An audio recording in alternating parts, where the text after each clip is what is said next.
বিএনপির এক দালালে কি বলে দেখেন, মনে হয় গাঁজা খাইয়া বক্তব্য দিতে আছে। যদি এদেশে থাকতে চান হেফাজত সহ চরমোনাই সহ আপনাদেরকে বলি, চরমোনাই আপনারা কোথায় যাবেন? আফগানিস্তান? তাও যোগাযোগ করে দেখেন, কারণ আপনারা ঘোষণা দিয়েছেন আপনারা বাংলাদেশ থেকে আফগানিস্তান বানাতে চান। ভালো কথা, আপনারা আফগানিস্তানের এম্বাসি যোগাযোগ করেন। আর জামাত যারা আছে তারা দয়া করে পাকিস্তানের এম্বাসি যোগাযোগ করেন। ওনারা আপনাদের দায়িত্ব নেবে কিনা, তাহলে রাষ্ট্রের সাথে আমরা আপনাদেরকে এম্বাসিতে সাপোর্ট করতে রাজি, আমরা পাকিস্তান পাঠাতে রাজি।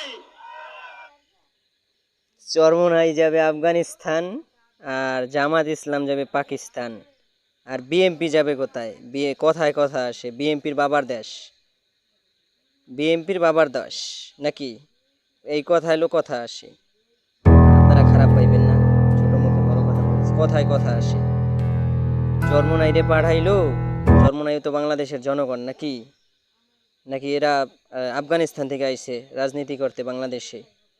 জামাত ইসলামও তো বাংলাদেশেরই জনগণ, নাকি পাকিস্তান থেকে আসছে রাজনীতি করতে? হ্যাঁ, কথায় কথা আসে। চরমোনাইরে পাঠাইবে কোথায়? আফগানিস্তান। আর জামাতরে পাঠাইবে পাকিস্তান।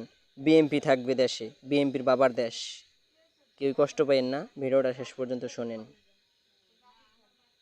যদি এমবাসি যদি দায়িত্ব না নেয় নির্বাচনের পরে আপনাদের হবে নাকি? আমরা কিন্তু অত মানবিক না, আমাদের আছে, আমাদের দরদের জায়গা থেকে আমরা বলছি, স্পষ্ট আপনাদের বলছি, ওই রোহিঙ্গা ক্যাম্পের মতো আপনাদের আলাদা ক্যাম্প করে পাঠিয়ে দেওয়া হবে। আপনার রাজনৈতিক বিরোধ মতবিরোধ থাকতে পারে, বিরোধ মতামত থাকতে পারে, বক্তব্য থাকতে পারে, তারেক রহমানের প্রতি আপনার শ্রদ্ধা থাকতেই হবে। যদি আপনি বাংলাদেশ বন্দী হন, যদি আপনার বাংলাদেশকে ধারণ না করতে পারেন, শোনেন কথাগুলো। বাংলাদেশ পঙ্খী হইলে তারেক রহমানরে শ্রদ্ধা জানাইতে হইবে। কি কমু ভাই, কিছু বলার নাই। অনেক হাসি পাইতেছে। শেখ হাসিনা যাওয়ার পর থেকেই মনে হইতেছে কি বিএনপির হাতে ক্ষমতা, বুঝছেন? এরকম কিছু মনে হইতেছে। এদের যে অবস্থা কি হইবে, এরা হলো অহংকার, অহংকারী।